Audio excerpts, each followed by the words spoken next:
Hello friends, Pulkit here from Gadget Generations. Today I have got the Shanling MG600 with me. MG600 is Shanling's first ever entry into the premium single dynamic driver market with their MG series. Now the series has got two products, the recently launched flagship MG800 and the mid-tier segment with the MG600. MG600 as per its technicalities houses a 10 mm dynamic driver unit with aluminium and magnesium cavity structure and a carbon fiber diaphragm coil. Moreover, the enclosure, the shell is a semi-open back and it is a maple wood shell. The entire cavity structure is made up of wood, which is pretty good. And so now let's move forward and we will begin with the review without wasting any more time. First of all, before that, I would like to share a short disclaimer. I received the unit of MG600 from a friend of mine. I have spent about 2 weeks with the set and I will be returning the unit after this review short. So let's move forward and we will discuss on the design and build quality of the pair.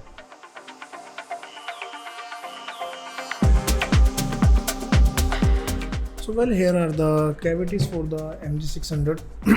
As you can see, the entire cavity structure is made up of solid stabilized maple wood material. They look pretty nice. Each and every single unit has got its own unique texture design, the wooden texture. And here's the semi-open back architecture. You can notice the grille right underneath the Shanling logo right on the front. The nozzle here is metallic and it has the cavities have an air vent right close to the nozzle over here. The pair uses MM6 connectors and with its compact and lightweight design they fit perfectly. Although with semi-open back architecture the noise isolation is not the best of the lot, but it's still acceptable. Here's the stock cable. It's quite a heavy cable with modular termination plug design. You get 4.4 mm balanced, 2.5 mm balanced and a 3.5 mm single-ended plugs in the package.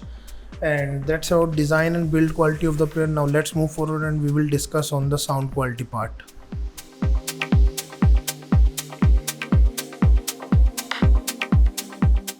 Coming towards the sound part for the MG600 over here, I have given the set 3 different sources.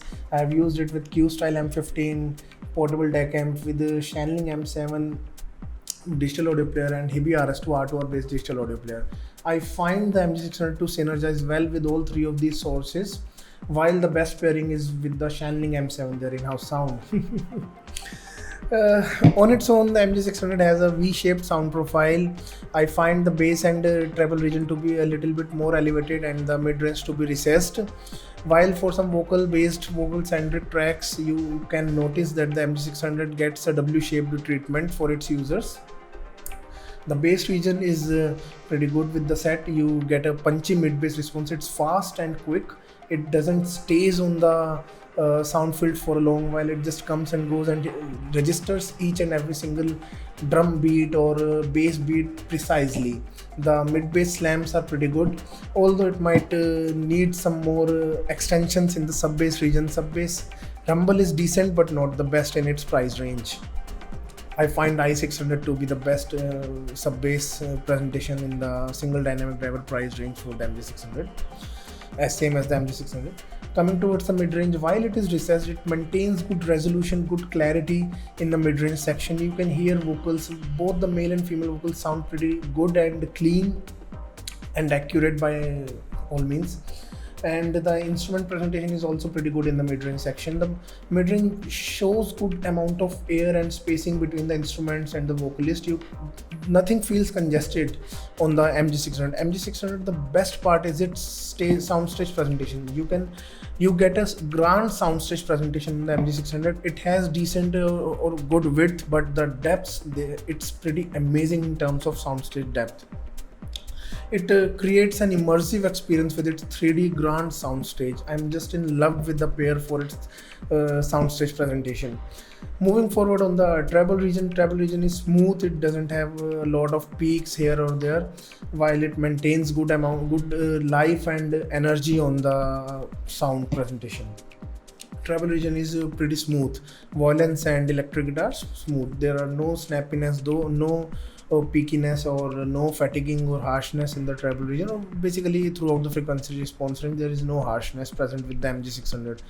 MG600 on its own has a smooth and nice and fun and engaging presentation with a 3D immersive soundstage. The best part, the soundstage, the mid bass, and the clarity throughout the frequency band. While some of the cons that I would like to mention would be the sub bass needs a little bit more rumble in its presentation. Apart from it, it's pretty good sounding. There are no complaints in terms of its sound presentation. Now I would like to compare it head to head with the Sennheiser i600 that I own. That is my personal unit. i600 gives a better sub bass response. The rumble is more present on it, while the MG600 has better slams in the mid bass region. Moreover, the i600 doesn't feel this much V-shaped. This has more recession in the mid-range section. Thirdly, the MG600 is miles better in terms of the depth of soundstage. The 3D presentation for the soundstage is better on the MG600 in my opinion. Well, that's about the sound part for the MG600 from my end. Now let's just move forward and we will conclude this review. Well, that's my take on the Shanling MG600 from my side. I absolutely love the pair. I actually have a special place in my heart for single dynamic driver based IEMs, and the MG600 is a fantastic IEM, delivers a great soundstage and a great fun and engaging sound signature. Well, I would like to thank my close friend who sent his unit of MG600 to me for the purpose of this review. If you guys really like my review, please leave me a like and do subscribe to my channel for more hi-fi audio related content. Moreover, you can also read my written review on the MG600 on my Hat5 profile. I would be adding the link in the description section below. Thank you so much.